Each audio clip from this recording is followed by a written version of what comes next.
Transport for the Rail North Committee consultation call. Obviously, we're holding this virtually, and I hope kind of everyone, wherever you are across the north of England or beyond, are all safe and well, and equally kind of warm welcome to everyone that may be watching the live stream wherever they happen to be as well. Have we had any apologies for absence that we need to inform David or James? Yeah, I can read through the ones we've had. We've had Councillor Martin Gannon, but we have Mayor Jamie Driscoll from the North East. We've had apologies from both Councillor Rob Waltham and Richard Hannigan of the South Humber authorities, Councillor Craig Brown of Cheshire and Potteries, and Councillor Louise Gittins. Wonderful, thanks very much. Are there any other apologies anyone else wants to tender? I'm not seeing any digital hands, so I'll take that as read. Obviously, the next item is declaration of interest, so that's just for me to remind all members that if there's any personal prejudicial or disclosable pecuniary interest that you know of either now or might crop up at some point during the debate and the discussions, please don't hesitate to inform us accordingly so it can be recorded and dealt with in an appropriate fashion. Then, if we can move on to the third item, because I'm not seeing any indications of any interests, is the minutes of the previous meeting, and that's obviously to gain agreement that the minutes are an accurate record of the previous meeting that we had. I know it's been raised about the attendees not kind of fully reflecting those that were able to attend and those that weren't, David, so can we, David and James, can we reflect that accordingly and amend appropriately? We'll amend that. I know there's Mayor Driscoll, Councillor Hannigan need adding. We'll do that. And I think, Chair, the minutes are just for noting this time because it's a consultation call rather than formal approval. Wonderful. That's absolutely great. OK, if we move into the detailed items then, and the first report we've got is Rail Reform Next Steps, and I think David is going to take us through this for about 10 minutes. So, David, can I hand over to yourself? Yep, certainly. I'll just get the notes. Right, so I won't dwell on this too long, but basically the format here is pointing out that originally at TFN board back in September, we agreed what we called the pillars for our response to the William Shapps plan would be. And the pillars are very much based on TFN's own abilities, our own sort of attributes as an organisation. So when we said for Pillar 1 we wanted to be a strategic partner for Great British Railways, that's sort of based on the democratic legitimacy we have in helping to make decisions, and also our abilities through the skills and knowledge of the modelling and economics team. Pillar 2, about being lead on multimodal strategy across the north, reflecting the fact that we're the only people in that space of looking at all modes of transport across the north. Pillar 3, about our data and strategic insights that arise from the tools we've developed. And Pillar 4 on the basis of our relationships with all the local transport authorities, mayoral combined authorities, and so on. But now we needed to move more into the practicalities of how we're actually going to achieve that. Most importantly, the very first thing that's on the agenda with that is the whole industry strategic plan, which the Great British Railways transition team has called for evidence for, and we haven't got a very long window for that. They're wanting things back by the 4th of February.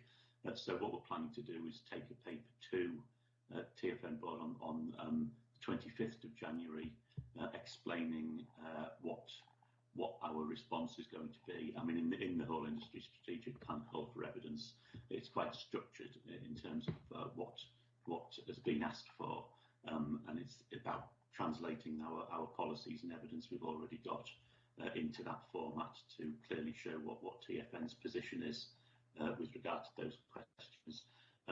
But with then informing our longer term collaboration with the GBR transition team, we've developed 5 themes, which is like more specifically what we want to do. So theme A is a joint strategic transport plan, and ideally what we envisage there is that the northern element of the GBR whole industry strategic plan will be very similar, almost interchangeable really, with the rail element of Transport for the North Strategic Transport Plan, because they'll both be looking at the same period of time, 30-year period, and dealing with similar issues such as decarbonisation, wider economic impacts, and so on.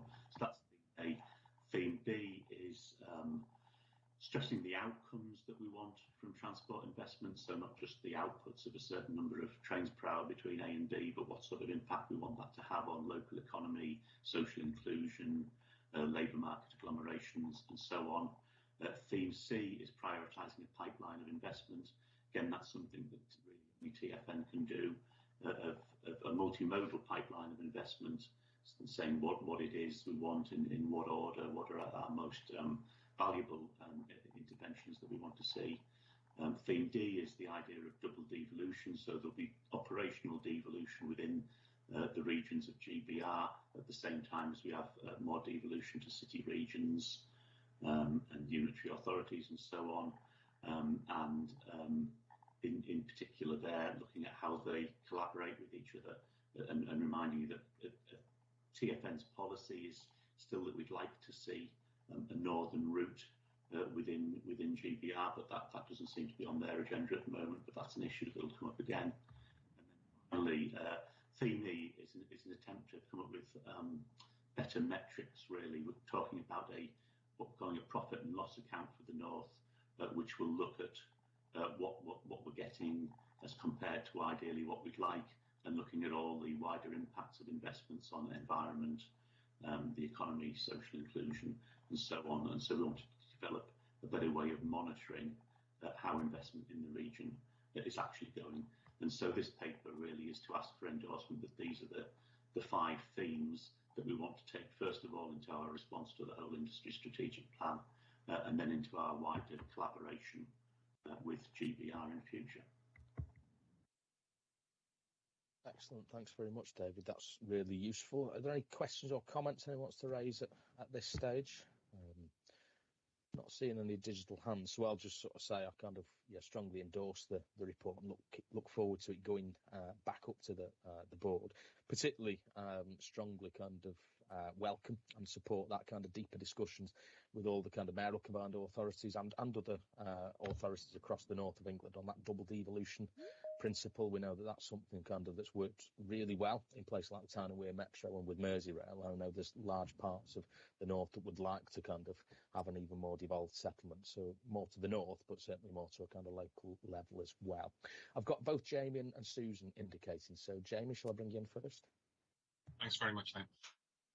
Just to echo your points there, actually, that particularly on that principle of double devolution, empowering city regions, but to let those who aren't Metro mayors also know that, for example, we are working with Cumbria on the Carlisle to Newcastle railway. So double devolution works for everybody. It's not just a power grab by mayors.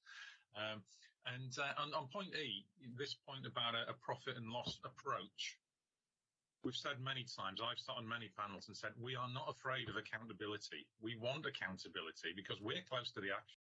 We can make better decisions. So let's take that approach. Here, absolutely, Jamie. Susan? Yeah, similar, Chair, really welcome the paper and welcome the opportunity to get more devolution on rail to the regions. I think it's a really important step forward.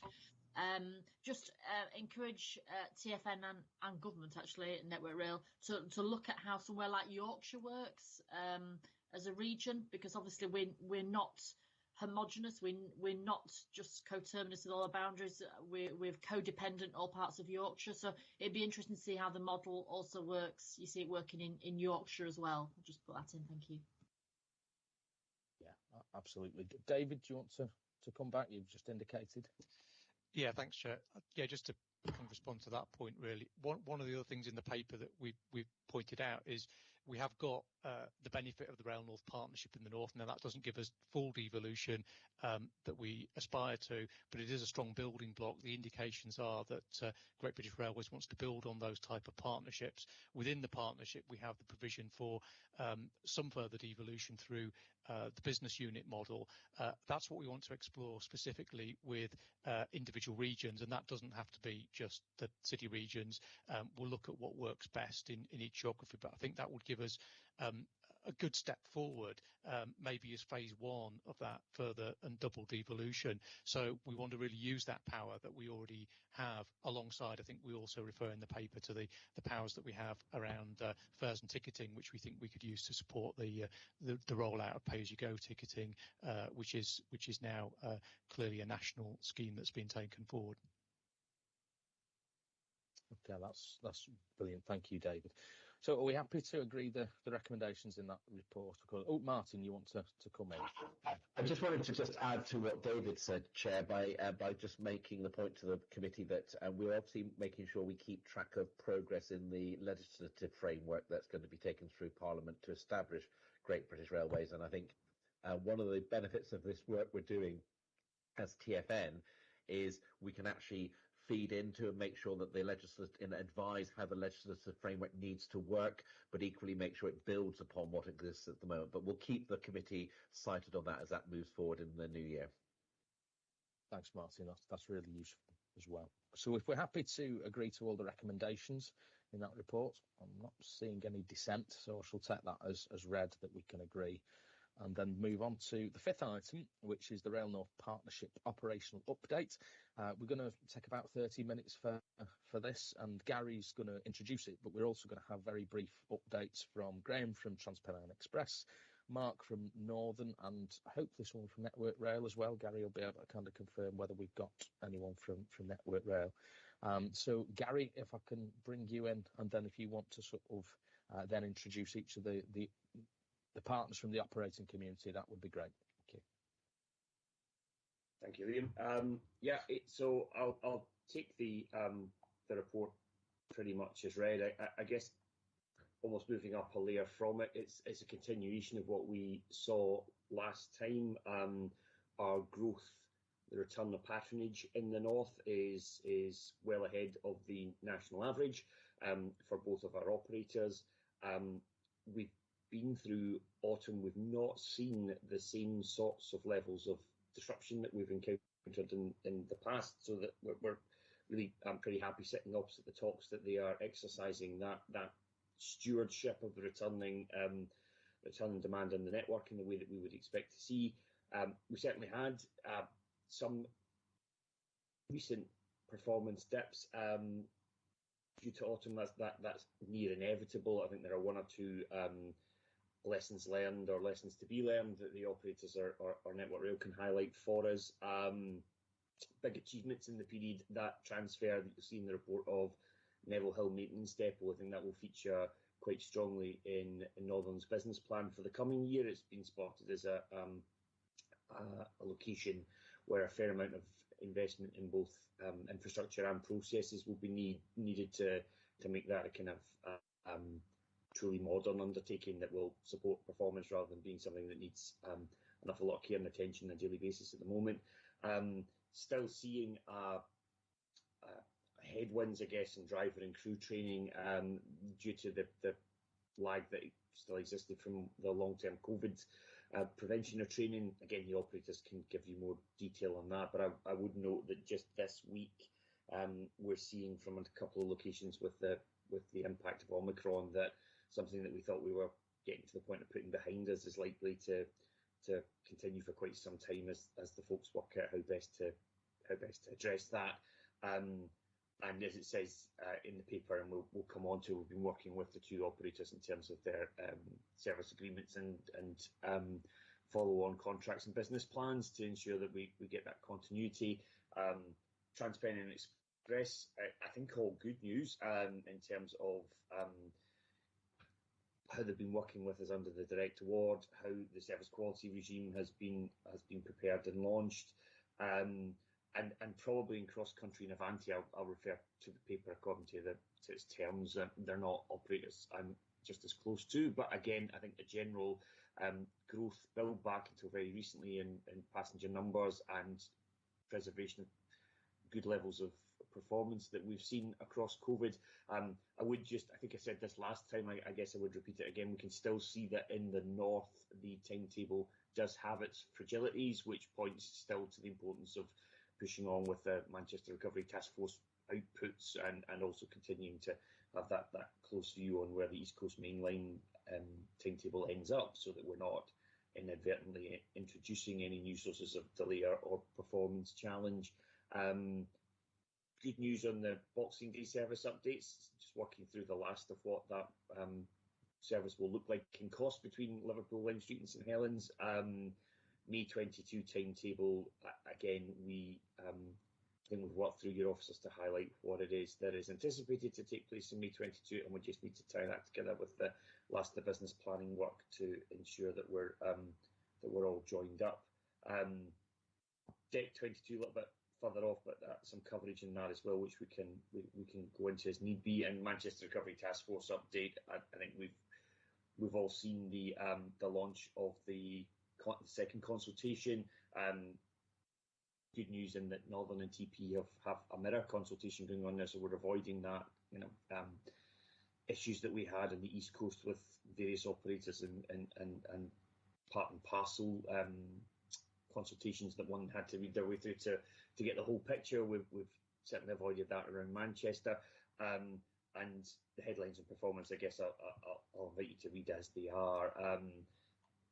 As I say, just a general holding up of performance, but a kind of underlying fragility still between levels of training the operators have been able to undertake, levels of breaking in of the new fleets that they've had in the real world with as we've had the COVID timetable restriction, and one or two issues over autumn, particularly around leaf fall. And I'm not sure, David, if we do have someone from Network Rail on the call, but we'll maybe ask them to comment a little on the experience of the Network Rail are due at 11:30, Gary. Right. So I think there's something to hear from them on the experience of the leaf fall train, which cleans the rail heads and makes sure that the operation of the two tops doesn't run foul of contamination of the line head. And there were some issues around that this time, which will be a lesson learned takeaway. So overall, I guess summing up, another solid period of performance, a better autumn probably than we've had in a while, and still some stuff to look out for as we work forward into the new timetables that we anticipate in May of next year and December of next year. I think that as we come together, actually, it's just that we had the launch of the timetable last weekend, and I'm not aware of any particular issues having arisen from the timetable itself, as opposed to some issues which you may wish to explore around the current output of the two operators around the timetable, against the background of a couple of issues that have arisen on availability of staff on Sundays for rest day working in the West, supporting Sunday services in the West, and for TPE, some issues at the moment around availability of staff to support the timetable over Christmas and New Year. Probably I would, David, hand over to Graham and Northern in turn to let them give us a bit more around that rather than purport to steal their thunder or grab their expertise. I think it's Darren Higgins we've got from TransPennine. If we go to him first, perhaps. Sorry, Darren. No, that's fine. Thank you, Gary. Good morning, everyone. I'm Darren Higgins. I'm the Commercial Director for TransPennine. Along with Mark, I attended this committee meeting in March, I think it was, and gave members an update on some of the things we were doing at that time around reassurance and building customer confidence. I can give a quick update on where we are with our recovery, and I can also just touch on recent events in terms of what we're seeing in response to the spread of the new Omicron variant. So at the end of period 9, which closed on Saturday just gone, we were at 72% of the pre-COVID benchmark.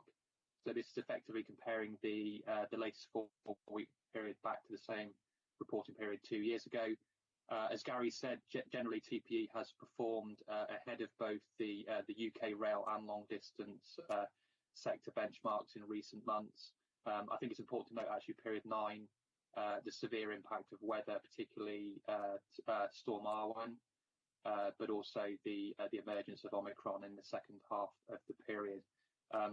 Unsurprisingly, this 72% figure varies significantly by journey purpose. Leisure remains by far the best performing segment, with overall leisure travel recovering back to 89%. Breaking this down further, Fridays, Saturdays and Sundays are back to pre-pandemic levels, and we are seeing a number of very busy services at weekends across all of our 3 routes. Short distance leisure trips, for example, those trips that are less than 50 miles, Christmas shopping trips at this time of year, visiting friends and family, attending music events, they've been performing really, really strongly up until recent days. The only downward pressure on leisure really at the moment is the Manchester airport market, which up until very recently was back to 40% of pre-COVID levels, and obviously that's due to some of the uncertainty around flight restrictions. So by and large, a really, really good news story for the leisure recovery. Commuter and business is on a slightly different recovery trajectory. Both segments have grown for us, but a notable feature is the pace of recovery, which has been much slower. Commuter income has recovered to around 52%, but has been largely flat for the last 3 to 4 months. There has been some take up in new products, for example, the Flexi Season product. But by and large, commuter travel is being impacted by the hybrid or working from home practices adopted by a lot of employers right now. And business travel is obviously a little bit further behind at 40% of where it was 2 years ago. And up until Omicron, we weren't expecting that to change that materially until the new year. I should just note as well, timetable changes compared to 2 years ago. So in period 9 2 years ago, we were running 5 trains an hour. In period 9 this year, we ran 3. And from this period, we've got 4 in the timetable. So the general point I'm making here is that many of the services that we were running up until recent weeks were as busy, if not busier, than 2 years ago. So just on really to the most recent days, it is much quieter this week. Monday and Tuesday were 15% down compared to the same day last week. So no doubt a combination of the announcement on Sunday evening. But as Gary mentioned, we're also facing some challenges at the moment around service delivery in relation to industrial relations issues. So that is impacting, and we're doing everything at the moment to communicate to customers. We've emailed over 70,000 customers this week, just making them aware of possible disruption this week and into the Christmas period. And we've got customer handling plans in place across our network for the foreseeable future. So I can stop there and take any questions. What I was going to suggest, Darren, just to keep it timely, if we want to allow kind of Mark to give the update from Northern, and then we can bring sort of members in, because some of the kind of issues that different operators might want to kind of raise are collective, if you like. I know Don's indicating, but if it'd be sort of more efficient if we can ask Mark to do his update, and then we can bring Don and others in, if that's okay. So, no problem at all. Mark, are you able to give us the update from Northern? Lovely, yeah, thank you, Chair. Really just building on what Darren said, I won't repeat the stuff he said, and I'll try and keep it brief. But again, I think we had a really strong summer. We were really pleased with the things we told you about earlier in the year, the strong marketing, the launch of new trains, better timetables. We felt in a good position, and that came through in revenue. I think if we were having the meeting 2 weeks ago, I'd have been sitting here reporting that revenue was close to 95% of pre-COVID levels, and demand was 85%. So a really strong picture. We've been outperforming both our peer group and the large parts of the industry by circa 10%. But we must accept that it's been a leisure-led recovery. As I say, we did very strong marketing to stimulate the leisure market. In Northern, it is lots of short trips. So the daycation rather than the staycation was very strong in the summer. But we've been really impressed with how robust leisure traffic has been during the autumn period as well, and has maintained and averaging around 85%. As Darren said, a lot of focus on Fridays. Friday has become the new Saturday in many ways. The Friday, Saturday and Sunday market has been strong. Monday a little weaker. But we were starting to see some improvements in Tuesday, Wednesday, Thursdays, and we were looking forward to a very strong trajectory through to year end. But then we were hit by storms initially, and then obviously Omicron has hit us. We saw an initial 10% reduction in demand from the storms and then into the first phases. But then This week, as Darren said, we've seen a further sort of 5%. Albeit yesterday, we were still reporting demand at around circa 70% of pre-COVID, which was stronger than I think other operators have been experiencing, which I think just goes to prove that the northern leisure market is fairly robust and resilient, and we need to play on that. In terms of the return to work market, like Darren said, it's been sluggish. For us, that's flattened at around sort of 35 to 38% for the traditional season ticket market. But what we have found is that our advanced purchase market has grown significantly. And what we're finding, I think people that are travelling into the office occasionally are not going for season ticket products, but are looking for best value, and they're searching for advanced purchase because they can plan in advance. So we've seen significant growth in that area. And the market is very different dependent on the geographies that we've got. The Northeast, Sheffield, Liverpool has been stronger than, say, Manchester and Leeds, which I think reflects the sort of blue collar versus white collar market, and people that need to travel into work versus those that can travel from home. We got a lot of marketing that was planned to do during this period and also into January, which are key points in which we thought we could stimulate more return to work market.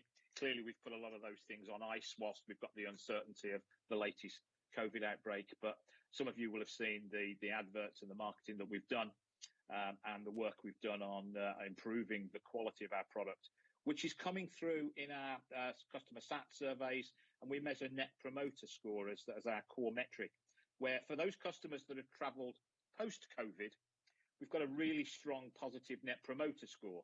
But for those customers that have maybe lapsed, that haven't travelled in the last sort of 18 months, they've still got quite a poor rating. And we need to work hard to get those lapsed customers to travel with us and get the better experience. So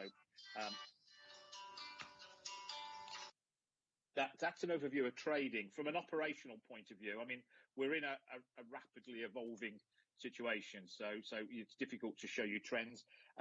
We have got some staff availability issues. I think that's different dependent on the depot and the geography that we're in. And so we're having to make decisions in flight as those issues emerge. We're trying to balance sort of resource against customer demand. So we're trying to protect those areas that we know traffic is going to be strong. Like TPE, we're messaging customers and trying to give customers surety of if we're going to cancel services, that they can make travel plans and have confidence then that the service will travel. Weekends, as Gary says, are a particular issue, but we have lots of our regional operational teams are very much on the case. We've got management presence around. We've got backup buses that where we can't, we'd have a sort of a plan B, and we're working really hard to make sure that we can protect services where we can. But as I say, it's a rapidly evolving situation, and it's difficult to tell you today. Have we found a balance, because it'll evolve over the coming days and weeks. I'll leave it there, Chair, if that's okay. No, that's really useful. Thanks ever so much, Mark. I'm not sure if anyone's joined us from Network Rail yet. David, have they, or Gary? If they haven't, or if they've literally only just come through the digital doors, I won't sort of throw them straight. I haven't seen them yet, Liam. But that's fine. So let's move into the questions. Obviously, Don had indicated first, so I'll bring Don in, and then we've got Darren and then Heather. So Don, over to you. Thank you, Chairman. I agree. Two very useful contributions to us this morning. First of all, Darren, I want to acknowledge, first of all, the improvements that TransPennine Express are making to the York-Scarborough line. I did attend an event with some of your employees a couple of weeks ago. We've improved and lengthened at Malton Station, and I know the rolling stock has improved greatly over recent months. So we welcome that very much in North Yorkshire. I was one of the recipients of your email last Friday informing us of union activity, and you suggested then that with effect from Saturday, you may have to cut some services. How has that actually worked out in the intervening 5 days? And I'm surprised that Transport for the North members received this news only from yourself. I had no previous indication there would be disruption to services, and we do, after all, have union membership in one of the committees of Transport for the North. So that's as far as Darren is concerned. Mark, I didn't want to lose this opportunity of thanking Northern for the doubling of services between Harrogate and York, with effect from your 2021 timetable, December 2021 timetable, which started last Sunday. This is a major advantage to what is a very busy line. Many of our rail commuters have had to rely upon once an hour services, but you've now doubled that to 2 an hour in each direction, which is an enormous benefit. This was, of course, in partnership with Network Rail. We invested 10 million in track and signalling upgrades, and it was a really good example of partnership working where our rail users, our travellers, are now benefiting directly. So thank you to both of you. Thank you, Jim. Lovely, thanks, Don. Darren, do you want to come back in on those points, and I'll bring Darren, Heather, Andy, Jamie and Susan in. Yeah, thank you, Councillor Mackenzie, for those comments. The withdrawal of driver rest day working was a very late development, and we wanted to be as transparent and communicate with stakeholders and customers as quickly as possible. So that's what we did at the end of last week. It has had an impact on service delivery this week. The first couple of days, the PPM metric was sort of the low to mid 80s, so it is impacting on that. The thing that we want to do as an operator very quickly is make sure that we keep customers moving. We make them aware that we've got these issues. We've told customers that they can travel on the next available service. We've got cross-ticket acceptance arrangements in place with all operators across our network, including Northern. So I'd like to say thank you to Mark for the support that he's been giving us, but also at the West Coast Main Line with Avanti West Coast and with LNER at the East Coast Main Line. And like Northern, we've also got a management presence out this week. So we're very disappointed by the action. And yeah, our focus right now is just on keeping customers moving. But yeah, I mean, I'm sorry that obviously people feel that it is a surprise. That's disappointing from our point of view as well. But it was a very, very late development, and we've tried, as a business, we've tried to communicate that as quickly as we can. Okay, thanks for that, Darren. I think just on that point, we would obviously encourage you to sort of engage in the relevant dialogue and negotiations to find an agreeable settlement to that, so we can get back to normal operation. Okay, Darren, do you want to come in from Hull? Hi, yeah. Probably not quite as upbeat as Don in terms of, obviously, we did have a meeting with TfL and Northern regarding the what I call the winter timetable, or the COVID timetable, regarding the Hull to Bridlington route. Now, for those I'm sure most of you do know, but Bridlington is effectively Hull and East Rising seaside. Well, we used to have 3, but Beeching did for the other 2 many years ago. But so that was a very important route, and obviously we do appreciate you prioritised it in the summer, but obviously the reduction in timetables in this timetable will mean that until May, the links between Hull and its commuter towns, effectively Bridlington and Beverley, Cottingham and Beverley, was down to 1 hour. Now, the only problem with that was some reliability issues you have had, and we raised at the meeting separately from this. That means it's sometimes a 2-hourly service between Hull and its commuter town. So although I do appreciate the efforts of yourselves and TfN in certainly putting the late night train back on at 11:15 for the which is effectively our nighttime economy train back to our suburbs, I am concerned by that with the latest Omicron stuff that the driver had explained to us that the issue was literally driver training and lack of staff. That was the reason that service would stay at the reduced levels till June. I'm just concerned that this won't, in a sense, I'm not saying be used, but we won't have further delays to that timetable because of recent developments, because we really do need that service back if we're serious about modal shift. So I suppose I'm not happy with the timetable, I'm not, and I've explained that, but I am happy that you've made some moves towards meeting us sort of halfway. But the reassurance I sort of need really is that timetable does return back for the summer, because it's really important, but not just for the seaside, but for our commuter towns when we don't have a tram service or a bus service. Okay, Mark, thanks. Thanks, Darren. Mark, can you respond? Yeah, Chair, you'd like me to come back? I mean, thank you for that, Councillor. I think we met with you. This was raised at the last time I came, and we had a meeting with you. It is planned in for a return in May, so it can give you some confidence on that. I think we never like removing services, but I think we get into some of the detail of what we did, why we did that, and I suppose to answer your question, I can give you confidence that from May it is back into the timetable to support that summer market. Okay, thanks for that, Mark. That's obviously useful feedback for Darren. Heather, do you want to come in? Yes, thank you.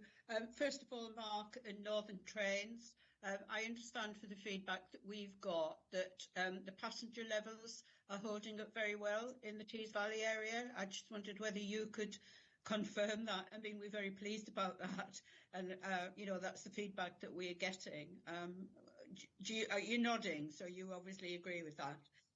Absolutely. I mean, as I said at the start, I think our demand has recovered faster than probably most areas of the industry, which I think reflects how robust our leisure market is specifically, and Tees Valley, like many other areas, has been very successful. We've got some fabulous places for people to go and visit, depending on the types of things, and I think the whole push of our marketing this year has been about get out there and go do your thing, as we call it, and it's been very successful. So we're very pleased with that. We've done that on the basis of value as well. So we've had some really good keen prices, some great destinations. We've worked collaboratively across the network with destinations and through TfN officers who've helped us to build those bridges and build partnerships, and we'll continue to do that, to reach outwards to support your economies. Thank you, and that's reassuring that obviously the information you have is the same as ours. TFN, TPE, Darren, the comments that I have really to do with the timetable for particularly May 2022, the inclusion of the extension to Saltburn. Can we have some clarification as whether that still will be delivered? And secondly, we've still got kind of differing information about the 3 services per hour via Darlington. I think that it is in the plan as far as we're aware, but I think the last time there was a conversation, I think it was said that TPE didn't think that they could achieve that. So if I could just highlight that, and maybe if you can give us some clarification on that.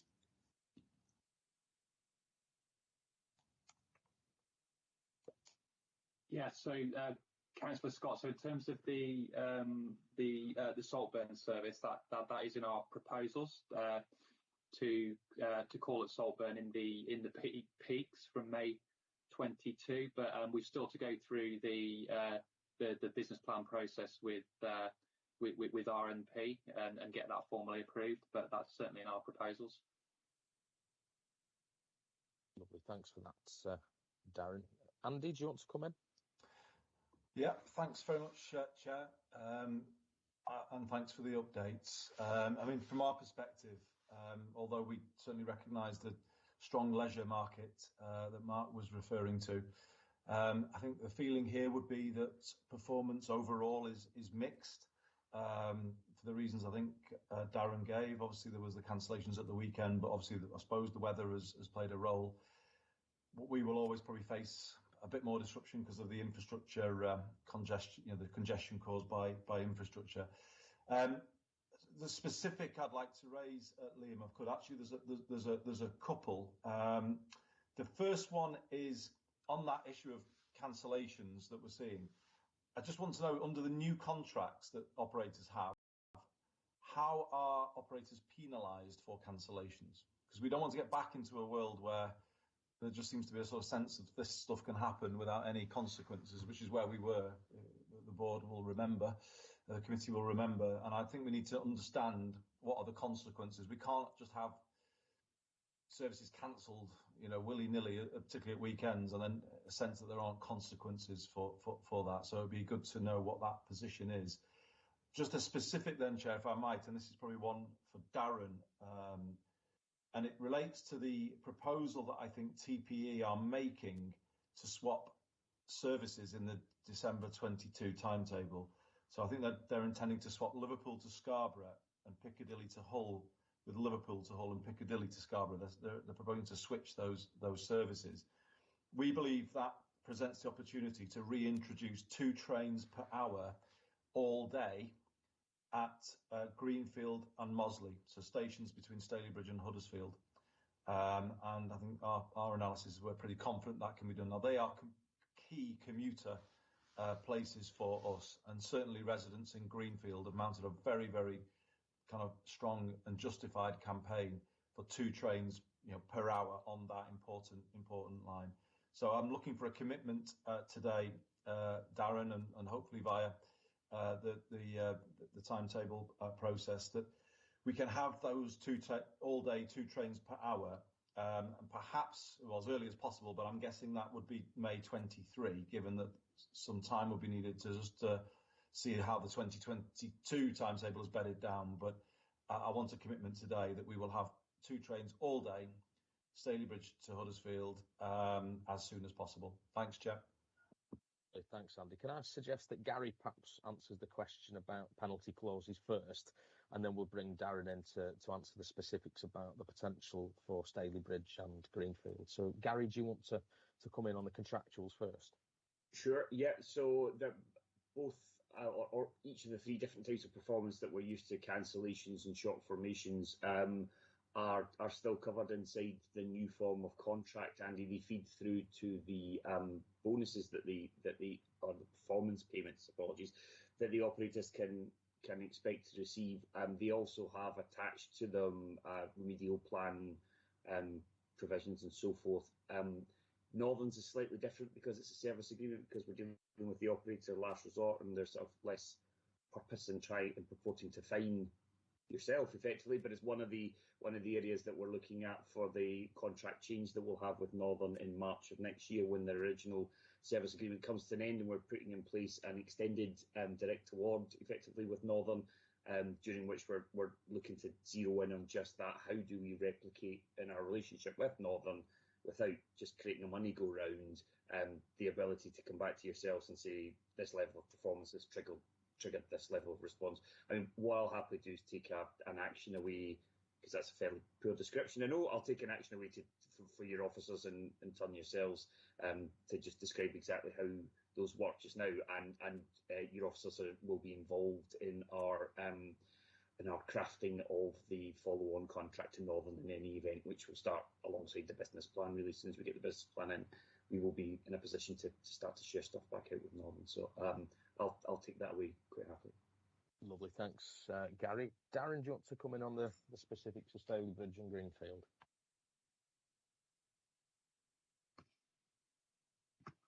Sorry, just coming off mute. So I was just going to say this is an early obviously proposition, and we're still discussing this with RNP and with Transport for the North, and obviously it does need to go through the timetable consultation process that you mentioned, Andy. But I'll certainly take that feedback back into the business, and if there's anything that you can share in terms of the work that you've done on that with us, then I can feed that into our service planning team.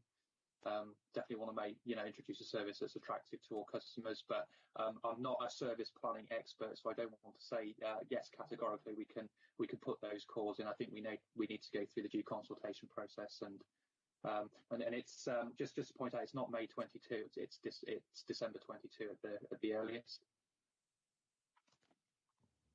Sorry, Chair, if I could just briefly come back. Sorry I understand. Sorry, I must be my slip there. I understand that the kind of important point is making sure December 22 lands properly. And so I think I was referring to May 23. Sorry if that wasn't clear. So just to follow on very quickly, Chair, we are going to formally submit this proposal as part of our response to the consultation, and we will put that evidence in that. But Darren, I will make sure that you get that from the TFGM team directly, so that we can open up hopefully a dialogue about that and see if we can fix what has been a thorny issue for quite a long time. But thanks for your response. Back to you, Chair. Excellent. Thanks, Andy. Jamie and Susan. So, Jamie, do you want to go next? Thank you, Liam. Just briefly with Darren, it's good to see TPE numbers and other numbers increasing in the North East. One of the challenges that we all face is, though, connecting rural areas, Northumberland. And one of the challenges I know that you have is the train pathways to get those TPE trains to stop in Northumberland. I know you want to do that, but the lack of capacity on the line, and there's nothing in the ARP that says it's going to improve, means that places like Cramlington, with a large population, you can't even stop trains there because there's not the pathways. So just an offer to work together on the lobbying for that, because I know from previous conversations with TPE that you want to do that. So let's pick that up, work with our officer team, Transport North East, and we'll get some lobbying in to get the extra pathways so that we can all have a better service. No, thank you for that, Mayor Driscoll. And should point out that one of the new services in the current timetable does call at Cramlington in the peak. So yeah, I agree. We've got to work to get those extra calls included as well. So yeah, but by all means, reach out offline. Lovely, thanks, Darren and Susan. Thanks, Chair. Andy's issue about Greenfield and Musley is the same as ours at the other side of the border, Slough and Marsden. So just to add that into the question that you posed as well. You mentioned, it's actually been mentioned a few times during the conversation that recovery is proving to be faster here in the north than it is in the parts of the country. I just think we need to make that case really strongly to government when it comes to subsidy and making sure that we get this rail services that people need, because there's obviously a lot of latent demand there that is not being fulfilled, which brings me on to my next point, which is about the May 22 timetable based on December 21 services in 4.2. Now, for us, this means that the Huddersfield, Wakefield, Castleford service is now going to be at it's about 3 a day now, as opposed to 1 an hour, which it was pre-pandemic, just because it's based on that timetable. Now, that December 21 figure, that was not really a proper timetable, was it? It's just because of pandemic that it's changed in the way it has. So I'd just like to ask about what we're going to do to review that going forward, because as I say, that corridor, it's only been operational a couple of years. It's not really had a chance to establish itself, and I wouldn't like us to accept December 21 as the ideal timetable point, because it's not, and we need to be able to change that, because as I said, there's a lot of latent demand that at the moment we're just not touching, because we're not getting the whole network financed to the right level to actually provide the service that people need and want. And I think the only other thing I've mentioned, a practical point really, Chair, is about the SQR. Can we just see what's in it, and can we see what's being reported through that, so we've got some idea of quality services in our region? Thank you. Yeah, brilliant. No, that's great, Susan. Gary, are you best placed to kind of answer the points about the December 21 timetable and also the SQR information? Yeah, so in reverse order, SQR, absolutely. I'm sure we'll use the officer reference group probably in the first instance to bring that forward, Councillor Hinchcliffe, and then we can once we work out how best to report it, we can add it to the performance report, because it's certainly, when I reported these things in Scotland with ScotRail, hard and soft performance, as they're called, timetable performance and performance and cleanliness and stuff are normally wrapped up as the passenger experience. So I'm sure we can do that hopefully for next time if we have results that are in a position ready for sharing. In respect to the timetable, what both operators have been told in the context of the business planning process, that yes, indeed, the norm across the industry is intended to be that the timetable that's now in place will be the base. I think last time we addressed this in one of our calls, I noted that that's actually easier said than done for us because of things like Manchester Recovery Task Force and transpending route upgrade and so forth. So that I know that what each of the operators will do in coming back to us is show what the attending costs and benefits and difficulty of unpicking the plans that they have will be, and that will be part of the consideration that we walk through with yourselves, because some things in theory could lift out and wouldn't be too painful, and others are absolutely intrinsic to what we expect to do next, and so we would perhaps choose not to do other things ahead of not reintroduce those services. So that will be part of the conversation that we need to have at whatever point today the two business plans arrive with me. I don't have them in hand at the moment, Liam, but I expect that sometime before 2 o'clock tomorrow morning, that will still be counted as today, they will arrive in the inbox, and we'll start to work through them. But we have we've got that very much in mind, Councillor Hinchcliffe, that I can't actually speak for all the other markets elsewhere in the country, but for us there is a lot that we had in train that we've been discussing publicly that we need to work through alongside our current offering in order to make the timetable that we expect to move to next. Okay, thanks for that, Gary. I know Andy's sort of indicating as well. I'll bring him in shortly, and obviously we're going to be discussing the business planning process later on in the agenda in the private session. But I think Susan's hit on some vital points there that need to be said in the public session. Actually, first and foremost, as Mark had said about the kind of the bounce back in recovery and passenger numbers in the north being 10% stronger than other parts of the country, we shouldn't be facing the resource cuts that the government is intimating at, and I'd hope kind of the operators would join us hand in hand to make all those arguments back to government that we'd actually need more resource for the North of England's railway, not less. And you can't square the circle of climate emergency if you're going to be cutting investment in the rail network. I think the other aspect as well, as Susan sort of quite rightfully raised, is about the December 21 timetable being a new baseline. In simple terms, the December 21 timetable is effectively a compromise of what's the most efficient way of running the railway during a pandemic. So kind of for emergency reasons, it's the right thing to do, but it shouldn't be a new normal. And I don't think any of us in this process, as effectively being joint partners, as the Rail North process is, would accept that kind of base timetable. I think we would want to have very strong influence over what the kind of new timetables will look like. Yes, people's travel patterns have changed because of COVID, but we would want to be kind of equal partners in determining what kind of services look like in the future, not just having these things served up as a fait accompli. I'm going to bring Andy in because Andy's indicating as well. So Andy, over to you. It's a brief one, Chair, but it does actually follow on from what you said. It was something that worried me slightly in the figures, and it's about the sort of financing of recovery. I saw in Northern's figures that while they've recovered 77% of demand, so I guess that means 77% of passengers, they're recovering 88% of revenue, which makes me wonder, how is that being achieved? It feels like people are paying more for tickets, or anyway, it was something that worried me slightly, and I'd just be grateful for an explanation. Chair, can I just say as well, as soon as I've had the answer to that, I need to pop away for 10 minutes, but obviously I want to make a substantial contribution to the next item. So if I disappear for a minute, don't worry. I'm coming back as soon as I can, but just wanted to have a clarification on that revenue point, if that's possible. Thank you. No, that's absolutely fine. Thanks, Andy. Mark, can you come back on that? Yeah, certainly.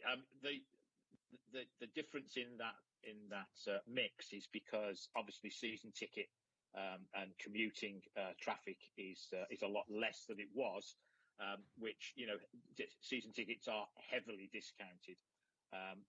Just bear in mind that in Northern the volumes are very high, but the yield of a ticket is circa just £3.90 to £4.10. So it's high volume, low yield. And if you take the yield from a season ticket, which is significantly less than that, that's why revenue's gone up at a faster rate than demand. Okay, lovely.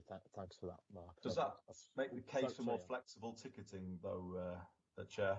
That should we not offer people less weeklies and monthlies and the ability to buy bunches of tickets, but use them when they need them, given the changed reality post-pandemic. I'm happy to come in on that, Chair, if you wish. Of course, Mark. We, as Darren said, we launched the industry launched a flexi season ticket, Andy, but when the recovery started, and it's now representing between 10 and 15% of the season ticket mix. I don't think we've given it a full charge yet because the market is so volatile. But the industry and indeed Northern and TB, we're very committed to creating more flexible tickets that meet the new normal and the new demand. Yeah, thanks for that, Mark. And I think equally, Andy, with that kind of approach that we discussed previously around rail reform, it's that type of issue that we want more devolved power over, so we can actually put in place a fares and ticketing strategy that gives the best deal to all of our public and actually attract someone to public transport as the first choice rather than the last resort, as sometimes it can be. I'm conscious that we spent quite a bit of time there, so I'm not going to repeat anything that's said, other than just to sort of thank Northern for the Boxing Day service we're going to have between Liverpool and St Helens, because also we've got Merseyrail running a service.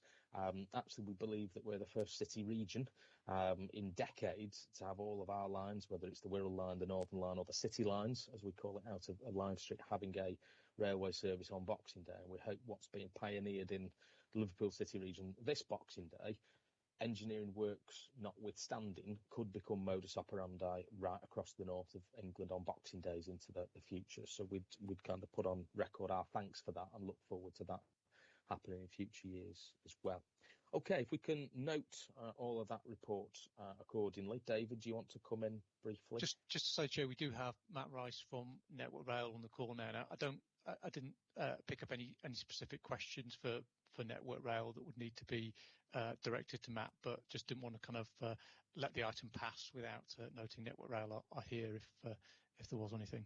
No, and that's a fair enough point, and I'm conscious of time. We are sort of slightly behind where I was hoping for us to be, so I don't think there's anything urgent we need to sort of raise with Network Rail, but obviously thanks for their attendance.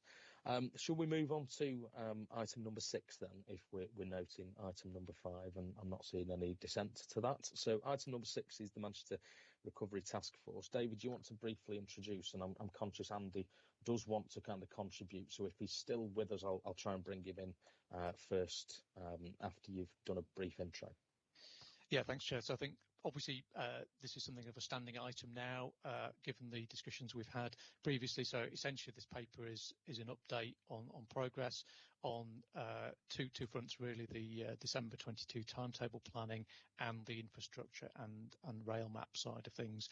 We are now in a much stronger collaboration, thanks to the work you did over the summer with the department and with Network Rail. I know you had one of the regular meetings with the Rail Minister recently, which was very, very productive. So we're working through that now in that collaboration. The timetable consultation, as referred in the report, is open. That goes until the 31st of December.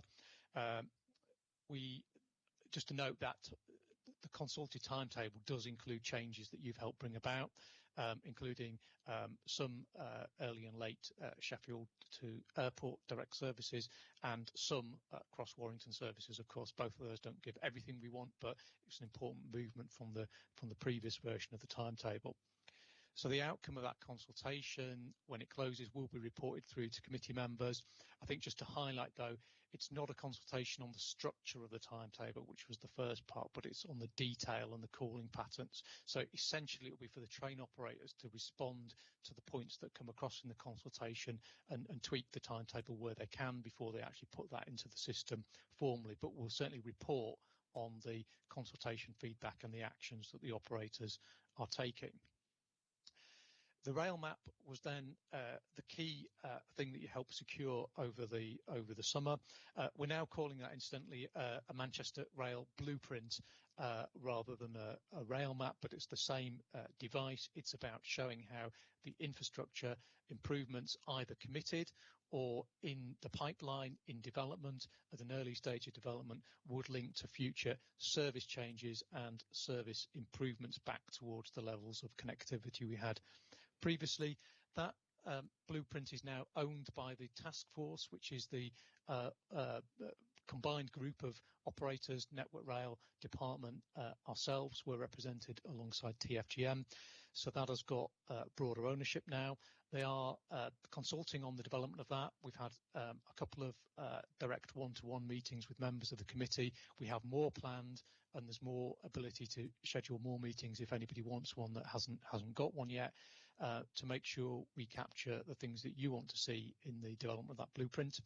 That will be completed as a first version, a full and first version, by the end of March. That will be reported to the March committee. So we'll make sure that keeps on track and the task force produce that, and you get to see that in March. It will be updated regularly because it's intended to be a living document. So as I said, there'll be things in there that are not yet committed schemes. As and when they move through the approval process and get further commitments behind them, then we would expect the blueprint to be updated to reflect the great uncertainty. Key thing, I think, from the committee point of view is this is going to identify timetable change opportunity points where we will bring in a timely way, possibly 2 years before timetable change, the opportunities to develop and enhance timetables, the choices and trade-offs. So do you want more direct connectivity versus performance? And that will depend how the base timetable performs, but bring you all the evidence and stats and information to make an informed choice at the right time. And that's one of the key purposes of that blueprint tool. On the infrastructure side, there's a lot of progress on the timetable, the infrastructure support, the December 22 timetable. That's in place. There's funding for that. There is £26 million now allocated to the development of what's called Tranche 1 infrastructure. That includes some important schemes like longer platforms at Manchester Airport and turnbacks around the Warrington area, which would help facilitate better cross-Warrington services in the future, which has obviously been a major issue. There is some good industry consensus now on the right scheme for Oxford Road Station, which is part of the major bottleneck on the Castlefield corridor, and that should be able to go into design early next year. And as you know, TfN's commissioned work around the performance benefits of Platform 1516, that should be available to share very shortly. So progress on the timetable and infrastructure there. This will be a standing item. We're asking really for this to be noted today, and happy to take any points or questions. Lovely, thanks, David. Andy, do you want to come in if you're still with us at the moment? I don't know if Andy's had to duck out. Looks like he might have ducked out, as suggested. Is there anything, Dan? I'll defer to you. You can come in.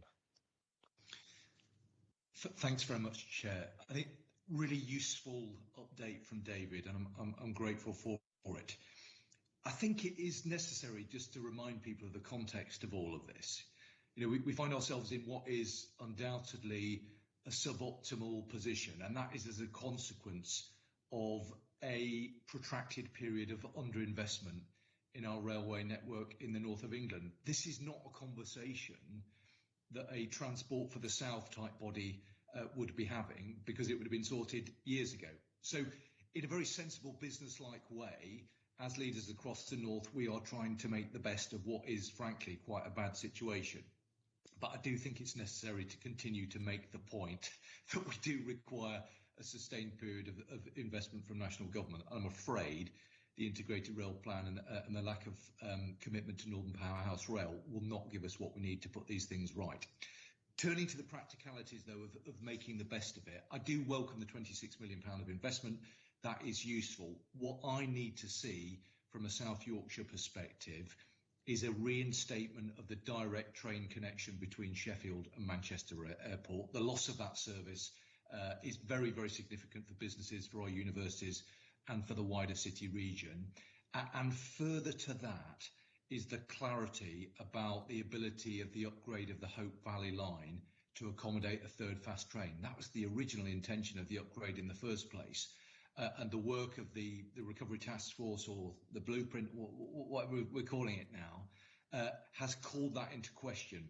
It is a vital transport link between the two great cities of Sheffield and Manchester, and I do continue to seek assurances that we'll be able to accommodate that third fast train on that Hope Valley line. But those are all the points. Thank you very much, Chair. Yeah, Dan. David, do you want to come back, and then I'll bring Andy straight in? Yeah, I can confirm in the discussions with the task force that those will both be absolutely baked in as key outputs that we want to see, and then obviously they will then link those to infrastructure works that are needed and the sort of trade-offs that might occur at the time, because there might be different options and different ways of doing things. But in terms of logging that as something TFN and South Yorkshire in particular want to see, then yes, I can say the task force absolutely got that in mind. Brilliant, thank you, David. Andy? Thank you. Thanks, Chair. So this is obviously a difficult position, given that the proposals for the December 22 timetable, Chair, continually seem to change and move around.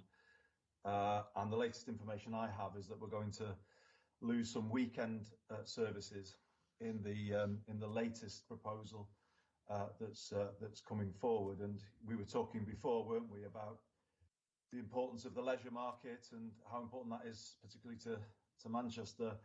It's very, very frustrating that we just have this moving picture that seems to get worse, and we're not happy, I guess.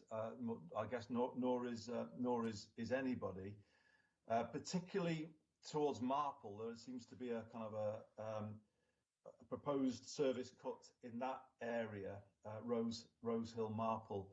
And we believe that's going below minimum acceptable levels. There are particularly educational flows on that line, and we've been trying to reinstate services there, and again, it feels like we're going backwards in that area. So this is it's a frustrating position, but I guess we're all in that chair. So my point is to come back to infrastructure, because we're being asked here to accept a much reduced service without any exit route, and I can't do that. I'm not prepared actually to do that, and that's the position that this committee has been pretty clear about. So if we cast our minds back, to 2014, when we were promised an expanded timetable for the north, we are in completely the opposite position here at the moment, where we are looking at a period of managed decline on the railways of the north of England, with no end in sight. It would just be going on who knows how long, given the way these things are done. Now, we'd asked for a timetable, Chair. You remember, we made it a very clear call, didn't we, when we asked for the special meeting with the Minister on this issue. And it feels to me we're being fobbed off on infrastructure. When you set it alongside the integrated rail plan, I think Dan Jarvis was saying something similar when I came back onto the call. It's not an acceptable picture. Everywhere we look, we are seeing a reduction in what we were promised, a failure to deliver on what we were promised, and in effect, this committee and TFN main board is being asked to almost endorse a period of managed decline on the railways of the north, which is the exact opposite of what we were promised. Now, Chair, I want to come back to this point about the timetable for the infrastructure improvements. Now, we know there's work been going on, but all we have in the paper is vague references to the work on platforms 15 and 16. Let's be clear about what that work is saying, because there's no point. Why are we kept in the dark about it? That work is saying, as I understand it, that platforms 15 and 16, as we have always maintained, can make a substantial difference and form a big part of the solution to the bottleneck that is city centre Manchester. But it also probably needs the other infrastructure capacity improvements around Stockport and around other places on the system. So we need it all if we're going to get a proper solution here. But that's what we've always kind of said. If you go back to the Ordsall Cord, there was a Northern Hub scheme going back many years ago, and it was the kind of salami slicing of that scheme has left us in this position. It was always the case that all of it was going to be needed. So I want to make it clear today, Chair, that I am not prepared to give any form of endorsement to the new timetable without the parallel timetable for the delivery of infrastructure that will solve our problem. We're not going to get what we want in the long term on the IRP, are we? So that's a debate for another day. But also we're being told we can't have a basic level of infrastructure just to run our services in the next, let's say, 10 to 20 years. And that for me really isn't acceptable. So I want to just make this clear today that actually, on behalf of Greater Manchester, I will be formally objecting to the new timetable unless there is a firm plan for all of the infrastructure improvements that will then give an end date to this new timetable. And I just want to make that absolutely clear. That's the first condition. The second is, Chair, if we sign this off, we all know what the reality will be for, I would say at least 5 years, more like 10 years on rail services across the north, particularly between Manchester and Leeds. It will mean people unable to find a seat because we've got reduced number of services.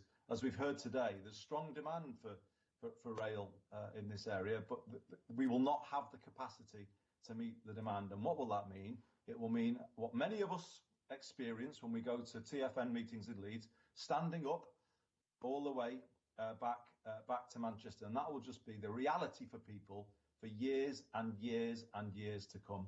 So the second condition I would want to put down on this is that until we get back to the expanded timetable we promised, that trains should be declassified. I can't see a justification for first-class compartments on trains where people can't get a seat when they're paying the ticket prices at the level that they are. So I just say I'm fed up of being fobbed off on this issue. The industry has not been able to give us a clear answer as to when this capacity will be put in place. Dan pointed to the 26 million. It's something, but 26 million goes nowhere near dealing with what we need. We're hearing in the media that electrification is being cut back left, right and centre. We would be making a fundamental mistake, I think, as a committee, were we to give any sort of even reluctant endorsement to the timetable without a plan for infrastructure. And I want to just make it clear, I will be formally objecting to the new timetable without the plan for infrastructure. And secondly, I believe we need to see the declassification of those trains that have first-class accommodation, because otherwise we are just saying that it's okay for our residents to pay, a large amount for their tickets and then to stand up all the way on their journeys. And that to me isn't acceptable either. And if that makes the industry sit up and take notice, then so be it. Thanks very much, Chair. No, lovely. Thanks, Andy. I don't know if Martin, do you want to come back in, or David on the specifics of those points? If I can, Chair, I think I'd just respond with the blueprint is, intended to be the vehicle for showing that clarity that Andy has requested. So let us bring that to you. Take those strong messages back to industry, back to the department, and see how close that blueprint can get to what you need to see. Thank you, David. But I think if I could just say that this needs to be done in, Chair, sorry to come back in, but it needs to be done together, doesn't it? We can't, we're running this consultation on the timetable till when? End of December? Yeah. I think finally, when the final proposal comes back, I guess, to this committee in January for the December 22 timetable, we need to have the best offer on infrastructure at that point in time. And then at that point, I think it's legitimate for this committee to say, are we accepting an unending period of managed decline, or are we saying, no, there needs to be a better timetable for the infrastructure? And I would personally appreciate it, Chair, if we could ensure that there's an alignment of those two things, that we require when we're asked to consider the final timetable, what is the final proposal for infrastructure in the next decade at that same point, so that we can make the judgment. Residents, I think, will expect nothing less of us, to be honest. No, that's very practical. And just to check, David, have we got a meeting in January? I've not got the calendar in front of me. And if we've not, can we then lift it up to the board meeting, because there is a board meeting in January? I was going to suggest, Chair, we've got the board meeting. In fact, we're going to make that point on the next paper on investment generally, that there are a number of issues, particularly where it relates to statutory advice, that would need to go through the board anyway. So we do have a board meeting in January, so that would fit quite well. Yeah, and in terms of the kind of point about declassification of services, that I think is actually very practical as a suggestion from Andy. I appreciate it might not be popular in certain circles of the industry, but can we kind of investigate the potential around that and have that as part of that reporting back in January as well? I think probably, Chair, pick that up as part of the business planning process as well, in terms of the revenue side of that. So, but yeah, let's pick that up. Susan, do you want to come in? Thanks. Yeah, just following from Andy's point, really. I mean, some people won't be able to find a seat, but also some people won't be able to find a train. Because if you think, Bradford still haven't got a direct service to Manchester Airport, which is what we've been promised for many years. And I noticed in 3.13 it talks about the future timetable for the Manchester area, but can we remember that obviously it reaches beyond Manchester, of course, onto the other side of the Pennines, and we also want to get to Manchester as quickly as possible to obviate people going on the motorway, which is what they do at the moment to Manchester Airport, which is obviously not great for our carbon commitments, is it? So some indication about how future service priorities will be organised really in the future timetable, and whether you can make sure the wider north of England is considered as part of that. I know Sheffield has had issues about this as well, but West Yorkshire certainly would like to have better links to Manchester, and I want to make sure that any timetable changes fully take that into account.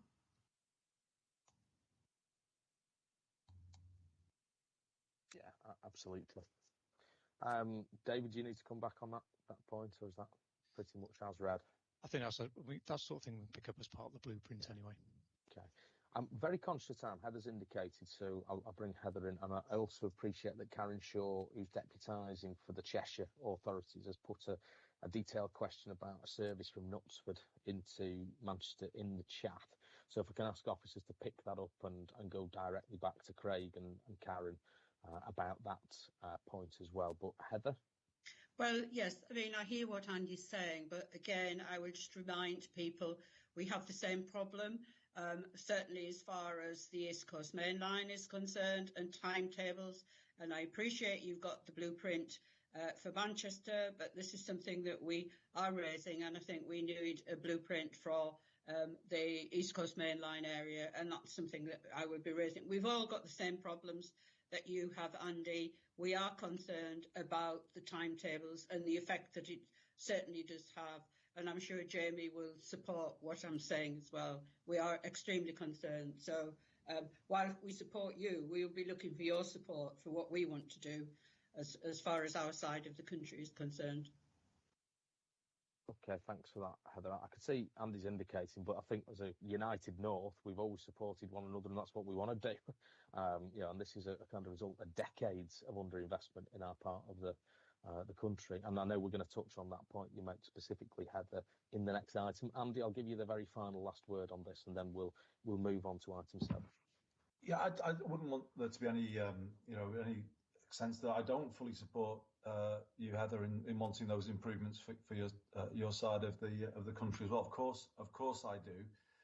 But I also think we need to remember how we are in this position, and we're in this position because this was a root cause analysis of the chaos in May 2018, wasn't it? And this part of Manchester is what causes the disruption in the northeast. It's what causes the disruption in Liverpool. It's what causes the disruption everywhere, because trains can simply not get through this bottleneck. And I think, Chair, it's one of the only pieces of officially designated congested infrastructure on the rail network. We would argue that Stockport probably could be included that, but never mind. That is why it's in a different category. And I'm not saying it's because it doesn't please us to have it in a different category. We don't necessarily want to have this disruption that will come with putting in this new capacity, but this is the North's problem as a whole, and that's why it's not us making special pleading and expecting everybody to join in with us. It's because this problem causes everyone's problem, and I just think it's important that that point is made as well. Yeah, absolutely, and thanks for that, Andy. And if we note that on all the points and the actions we've asked Martin and David to bring back in January, that would be great. Let's move on to item number 7 then, which is investment planning. And Chris is going to take us through this. Yes, thank you, Chair. As members will have seen, there are 3 key topics in the paper here. Firstly, an update on the East Coast Main Line, service options and associated infrastructure changes, particularly in relation to delivering 7 trains an hour north of Northallerton, and with a greater emphasis on east-west connectivity.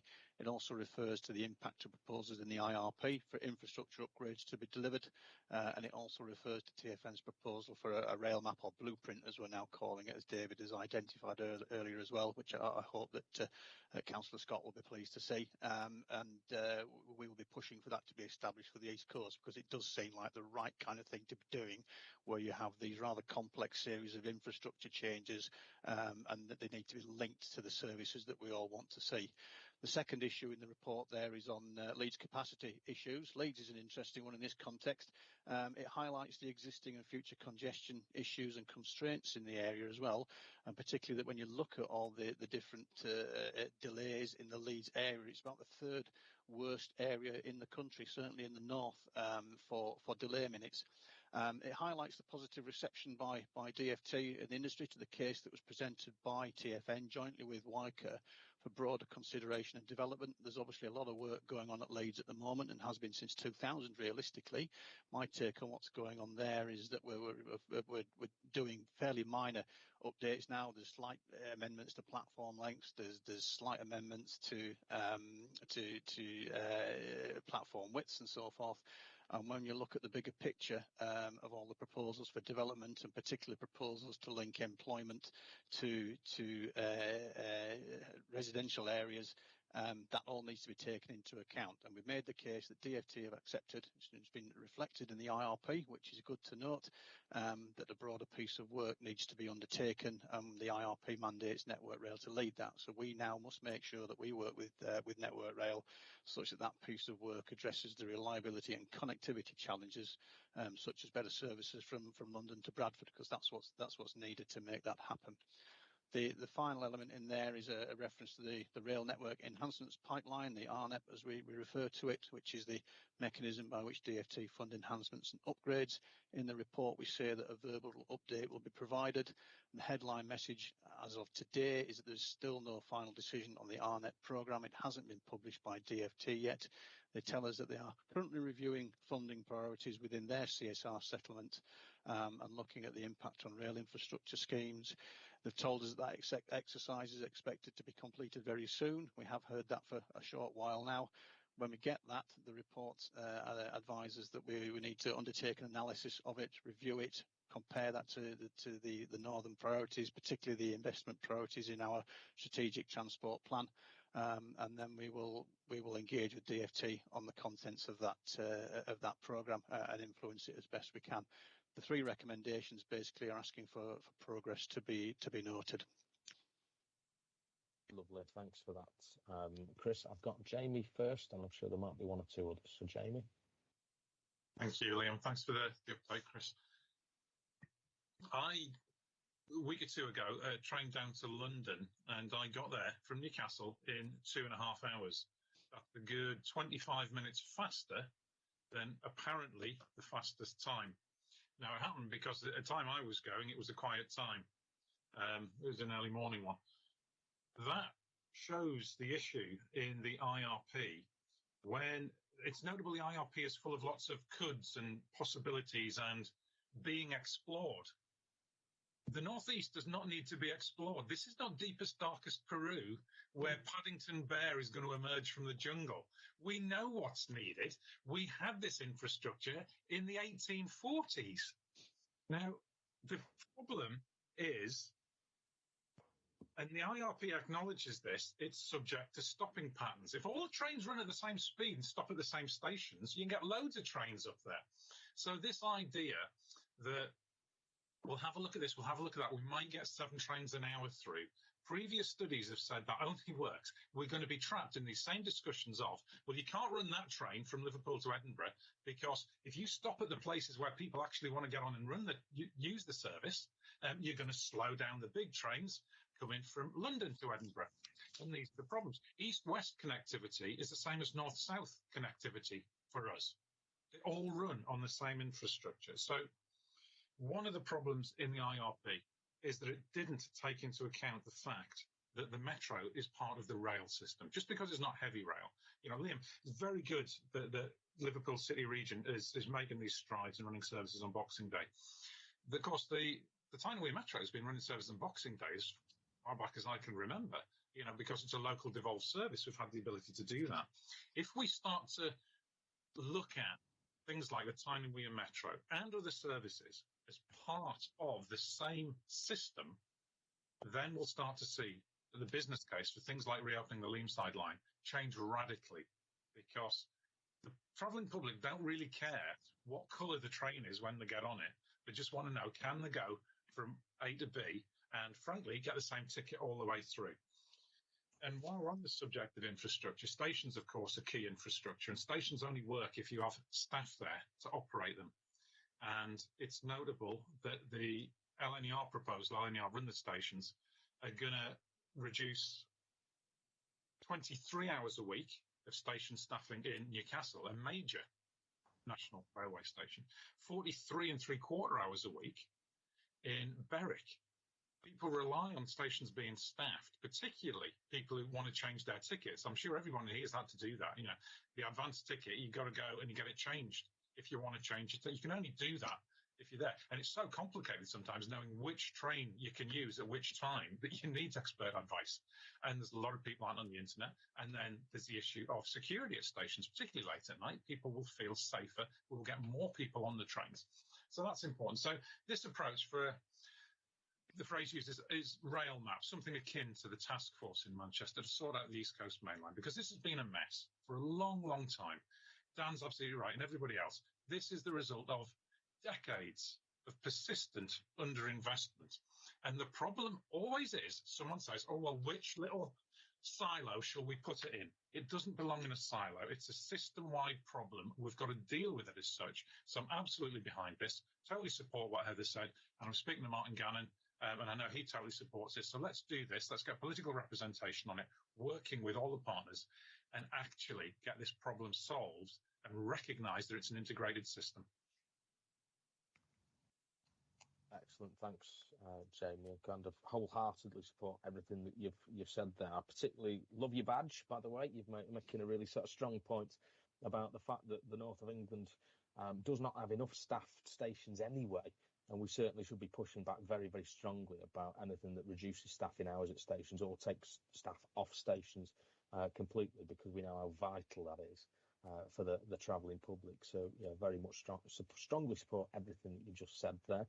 Chris, do you want to come back in on the points that Jamie's just raised? Yes, a couple of things there stood out really. Firstly, in terms of the fast services and the infrastructure that's required to support it, absolutely. And I think the IRP does actually refer to 4-tracking north of North Hallam, which is one of the ways you separate fast and slow services. So I think that brings you back to the blueprint as well, absolutely. As you know, we need to understand what infrastructure is required to deliver what services, and then we can pursue government to actually deliver these things and give us the funding to do it. So that's a key part of it. The other thing I just wanted to come back on was the point about the metro being part of the whole transport system. Completely agree with that, and that's one of the reasons why we got together with Wyker in West Yorkshire, because the missing piece of the jigsaw in terms of Leeds Station and the area is actually the proposals for the mass transit system. We wanted to make sure the industry was joined up with the proposal for mass transit and how that integrated with the rail network. So yeah, totally understand that the metro is part of the overall system, and part of what I'm trying to do is to make sure there's connections are made by Network Rail in the industry. Lovely, thanks, Chris. I've got three more contributions, and then we will have to move on in the interest of time. So Heather, then Susan, then Darren. So Heather. Thank you. It's just a comment really that Tees Valley, nobody from the Tees Valley Combined Authority have been involved in with the Atkins report. I just wonder, when we're actually going to be part of that. I think this has been raised on behalf of the officers, and just to support what Jamie's saying about LNER and staffing at stations, particularly affecting the smaller stations within the Tees Valley area. I think certainly we need some more information on that. Thank you.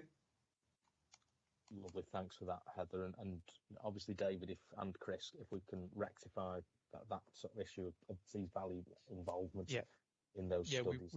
We've said all lead officers will get sight of that work once it's completed, which will be very shortly. Lovely. Okay, Susan.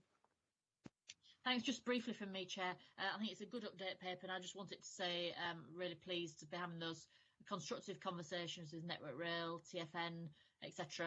About the London services for Bradford, so that finally, I'm hoping some short time in the future we'll be able to get the promises that were given to Bradford in 2014 fulfilled. So thank you for that. Lovely, thanks, Susan. And Darren.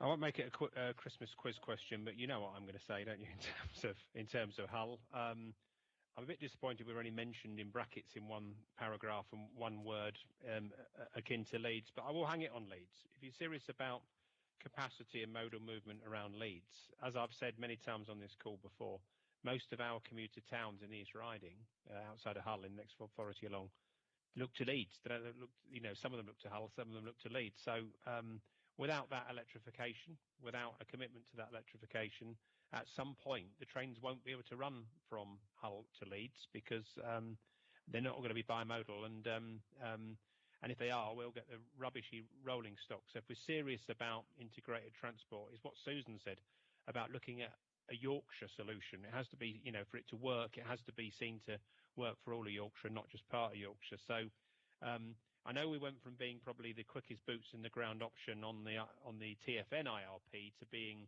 not even in the government's IRP, but I would hope that we do bang the drum and continue to press the case for a rail improvement for those non-electrified parts of the connectivity into Leeds, which is from Hull. And I'm not happy that it's sort of just always not passed over in the report, actually. No, that's a very fair point, Darren. I don't know if Chris or anyone wants to briefly come back on a bit more detail for Hull.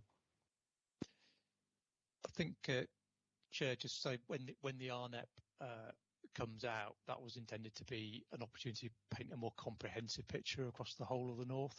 So let's do it as part of that update and make sure we cover every bit of the North.